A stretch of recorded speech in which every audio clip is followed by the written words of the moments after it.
Did you know that medieval peasants possessed skills not only to help them survive, but also to thrive through the harshest seasons, terrible famines, disease, bitter cold winters, and even protect themselves against invaders, all while living without the modern comforts we take for granted today? Yet somehow, these peasants not only made it through, they found ways to turn every challenge into an opportunity with their unique skill set. Let's uncover these genius survival skills that help them conquer against all odds. 1. Secret signaling and travel messengers. Picture this. You're living in a medieval village and the nearest town is miles away.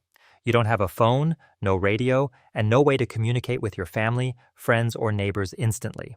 If something happens, whether it's an enemy raid, urgent news, or a call for help, you need a reliable system to send that message quickly. This was the reality for medieval peasants who had no choice but to devise ingenious ways to communicate across long distances in times of need. The key to this survival is outthinking the enemies. Let's start with signaling. In a time before telephones or even written communication, peasants had to be creative about how they communicated across distances. Smoke signals were one of the oldest and most effective ways to alert neighboring villages of impending danger. Imagine standing on a hill with the smoke rising into the air as a warning sign for others to prepare. It wasn't just any random smoke, it had to be timed and controlled to carry a message clearly. The size and timing of the smoke puffs indicated whether there was a threat, a raid, or if it was just a routine signal. Then, there were horns. Horns were used to signal to nearby villages or call to arms. A long blast would alert everyone to an emergency, such as a surprise attack or an approaching storm. The sound of a horn wasn't just an ordinary noise, it was a signal that could save lives. Whether it was used to warn of an enemy raid or to gather villagers for a communal barn raising. Horns carried the message far and wide, letting people know exactly what was happening. But communication didn't end with signals. Travel messengers played a crucial role in keeping villages connected. These messengers, often running between villages, would deliver vital news, warnings, or instructions. They weren't just carrying letters, they were carrying lifelines. If there was an outbreak of disease, a travel messenger would quickly make their way through the countryside to alert others, helping to prevent further spread. When raiders attacked one village, a messenger would race to warn other villages, giving them time to prepare or seek refuge. So, how did peasants practically carry out these skills? The first key was location. Villages were often built on high ground or near forests, which allowed for maximum visibility. A fire or large smoke puffs could be seen from miles away, helping to spread the message quickly. Horns were strategically placed in towers or near central gathering areas, making it easy to alert the entire community at once. Travel messengers, on the other hand, had to be fast and reliable. They would carry news in the form of a runner's message, which was often a trusted individual who knew the quickest routes between villages. These messengers were vital during times of crisis. Without them, news would travel slowly or not at all. In the constant uncertainty of medieval life, peasants had to be prepared for anything, at any time. The spring and summer months, when travel was easier and communication more urgent, were key times to rely on messengers and signaling. However, these systems were in place year-round. Whenever a crisis occurred, peasants had to be ready to spring into action. 2. Underground storage and natural refrigeration. Medieval world is a place where a simple meal could be ruined by the elements, because there are no refrigerators, no freezers, no modern methods to preserve food. In medieval times, the struggle to keep food from spoiling during the harsh winter months was a constant battle. But the peasants weren't caught unprepared. They had a brilliant solution: underground storage, or what we now call root cellars. They utilized the natural coolness of the earth to preserve food without the need for electricity. Here's how it worked. Peasants dug into the earth, creating cool, dark spaces where they could store their harvests, away from the freezing winter temperatures above ground. These underground storage spaces weren't just holes in the ground, they were expertly constructed to maintain a stable temperature. The Earth's natural insulation helped keep the temperature inside the cellar consistently cool and even, preventing the food from rotting or spoiling. Root vegetables such as carrots, potatoes, and turnips were stored here, often alongside preserved meats, cheeses, and grains. Let's consider how important this skill was for survival. The ability to preserve food without modern technology was a game changer. Without underground storage, peasants would have been forced to rely on their ability to harvest crops just at the right time. If a harsh winter came early, or if crops failed due to disease or pests, the entire family could be in trouble. But with root cellars, they had a buffer, a safety net for when things went wrong. They didn't have to worry about starving through a particularly harsh winter because their food was safely stored underground, protected from spoiling. This skill is mostly adopted with the seasonal cycle. Harvest time in the fall is the prime moment to store the bounty of the year. By the time the cold of winter set in, they had everything they needed for survival. And because the cellar stayed cool throughout the year, even through the summer, peasants could rely on their stored food to last until the next harvest. Now, modern historians often discuss root cellars as a symbol of medieval ingenuity. These simple but effective structures were a key reason why peasants could endure harsh winters. By utilizing the natural environment, specifically the Earth's constant temperature, they created an early form of food preservation that modern refrigeration can't even rival. These cellars weren't just shelters for food, they were an essential part of the community's survival plan, a testament to the resourcefulness of medieval peasants. 3. Crop rotation and companion planting. Imagine a world where the very ground you stand on could turn against you. A harsh winter, a dry summer, or an early frost could destroy your crops in an instant. Without modern tools, pesticides, or even irrigation, medieval peasants had to devise ways to ensure their fields remained productive, regardless of what nature threw at them. And they did just that, with one brilliant skill. This wasn't just some old farming advice, it was the backbone of survival. Peasants knew that if they kept planting the same crops on the same land every season, the soil would eventually be drained of essential nutrients, leaving them with a barren field. So they came up with a strategy where farmers would plant different crops in a specific order, giving the land time to replenish its nutrients. For example, peasants might plant legumes like beans one year, which actually helped fix nitrogen in the soil, and then rotate with root vegetables like carrots or turnips the next. This genius system ensured that the soil stayed fertile and the crops grew strong. But the brilliance didn't stop there. Peasants also mastered the art of companion planting. This wasn't just about putting crops in the ground, it was about making them work together. Imagine beans growing alongside corn. The beans fix nitrogen into the soil, enriching it for the corn. Meanwhile, the tall corn stalks acted as a natural support system for the beans to climb. This wasn't a coincidence, it was a carefully crafted partnership, and it didn't end with beans and corn. Onions, garlic, and marigolds were planted near crops like carrots and cabbage to ward off pests naturally, reducing the need for harsh chemicals. Without crop rotation, peasants risked their soil becoming useless, their food sources disappearing, and their families going hungry. But crop rotation ensured that they could harvest something every season, even during years of poor weather. It gave them the food security they desperately needed. These weren't just farmers, they were environmental scientists learning how to live with nature, not against it. Here's the kicker. While modern farmers may use advanced technology to monitor and improve soil quality, the principles of crop rotation remain in use today. It's a tried and true method that has stood the test of time. Historians regard crop rotation as a remarkable achievement. It wasn't just about food, it was about resilience. Modern historians argue that this farming practice laid the foundation for sustainable agriculture and helped peasants survive what could have been disastrous years.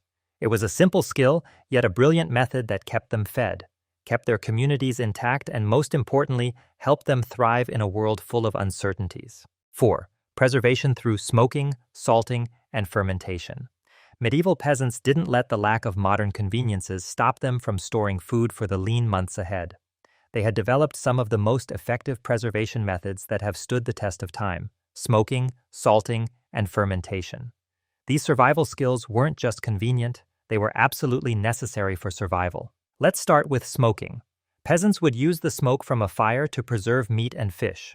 The smoke acted as a natural preservative, protecting the food from bacteria and pests. It didn't just preserve the food, it enhanced its flavor, adding a smoky richness that made it a staple in the medieval diet. Imagine storing smoked pork, beef, or fish to eat throughout the winter when fresh food was scarce. Smoked meats could last for months, making them the perfect emergency food. Then there was salting, arguably the most crucial preservation method for medieval peasants. Salt was not only a seasoning but also a lifeline. Peasants used salt to preserve fish, meats, and even vegetables. Salt drew the moisture out of food, preventing the growth of harmful bacteria and ensuring that the food didn't spoil. This method enabled peasants to store protein-rich foods, such as salted pork, fish, and beef, for months, providing them with a crucial food supply throughout the winter.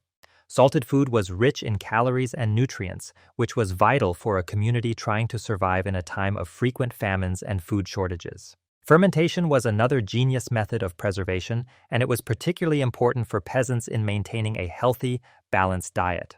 Foods like cabbage, cucumbers, and beets were fermented to make them last for months. These foods weren't just preserved, they became rich in probiotics, which were essential for gut health, especially when fresh fruits and vegetables were hard to come by. Think of it like an early form of health food that not only provided sustenance but also kept the community healthy. Fermented cabbage, which we now know as sauerkraut, wasn't just a side dish, it was a necessary food that helped keep peasants from falling ill, particularly during the winter months when fresh produce was scarce. Now, why was this skill so important? Without these preservation techniques, medieval peasants would have struggled to survive long, cold winters. When the growing season ended, there would be no fresh food available. Smoking, salting, and fermenting provided peasants with the means to survive through famine, disease, or poor harvests. What's even more fascinating is that these preservation techniques are still used today. Smoked meats, salted fish, and fermented foods are staples in many cultures. The techniques developed by medieval peasants became the foundation of food preservation that we continue to rely on today. 5. Foraging and herbal medicine. Picture this. The village has just faced a long winter and fresh food is running low. The next harvest is still months away, but the farm outside is teeming with life, plants, herbs, and wild edibles that can provide essential nutrients and medicine. How do you survive when your pantry is bare and your food sources are limited? In medieval times, peasants possessed an invaluable skill that modern society often overlooks. Medieval peasants weren't just farming the land, they were intimately connected to it, knowing every plant, every tree, and every herb that could nourish them or heal them. Foraging wasn't just about finding food, it was about survival. Knowing which plants were edible and which could be used for medicinal purposes could make the difference between life and death. From the moment the frost melted in early spring to the last days of autumn, peasants were constantly foraging for wild greens, berries, mushrooms, and medicinal herbs. Let's start with the edible plants. Dandelions were one of the most versatile wild foods. The leaves were rich in vitamins and could be eaten in salads, while the roots could be boiled and made into a tea. Nettles, often seen as a nuisance today, were another valuable resource. They were packed with iron, vitamins, and minerals and could be used in soups or dried for winter use. Berries, blackberries, elderberries, and raspberries were abundant in the wild during the late summer and fall, providing vital sources of nutrients and antioxidants to keep the body strong, especially when stored for the winter. But foraging wasn't just about food, it was also about herbal medicine. Peasants knew how to use the land's natural resources to treat injuries and illnesses. Yarrow, a common wild herb, was used to stop bleeding and treat wounds. It was a go-to remedy for cuts, bruises, and even internal bleeding. Another vital herb was comfrey, which was used to heal broken bones and sprains. The leaves of the comfrey plant were crushed and applied to injuries, aiding in their faster healing. And let's not forget garlic. It wasn't just for flavoring their food. Garlic was known for its antimicrobial properties and was used to fight off infections. In a world without antibiotics, garlic was a go-to medicine for treating wounds and even preventing colds. Elderberry, which grew in abundance during the late summer, was another powerful medicinal plant. It was used to treat colds, flu, and infections, and its berries could be made into a syrup to help fight off illnesses. In an era without access to modern medicine or stores stocked with food, peasants had to rely on what the land could provide. If they hadn't had this knowledge, many would have succumbed to malnutrition, illness, or injury. The herbs and wild foods they foraged weren't just supplements to their diet, they were essential for keeping them healthy and strong, particularly during the long winter months when fresh food was scarce. Modern historians and medical experts often marvel at the depth of knowledge medieval peasants had about their environment. They weren't just surviving, they were living in harmony with nature, using the land's resources in a way that ensured their survival. Today, herbal medicine is experiencing a resurgence, with many of the same plants that peasants used being recognized for their health benefits. In fact, many modern medicines have their origins in these ancient remedies. Historians note that this deep connection to nature was a matter of life and death for peasants. Without their foraging skills and herbal knowledge, the harshness of medieval life would have been even more brutal. These skills were not just vital for survival, they were the foundation of a medical and nutritional system that allowed peasants to thrive when faced with adversity. 6. communal barn raisings, and seasonal labor exchanges. Medieval peasants lived in a world where survival depended not only on their ability to grow food but also on the strength of their community. The medieval peasant didn't face hardships alone, they faced them together. One of the most vital skills that ensured their survival was communal barn raisings and seasonal labor exchanges. In a world where every season brought new challenges, these practices weren't just about getting work done, they were about ensuring that every family in the village had enough food, shelter, and support to survive until the next season. Let's talk about communal barn raisings first. Barns weren't just storage for grain and tools, they were the heart of a peasant's livelihood. But building one wasn't a simple task. Constructing a barn by yourself could take months, and with limited tools and manpower, it could be nearly impossible to do alone.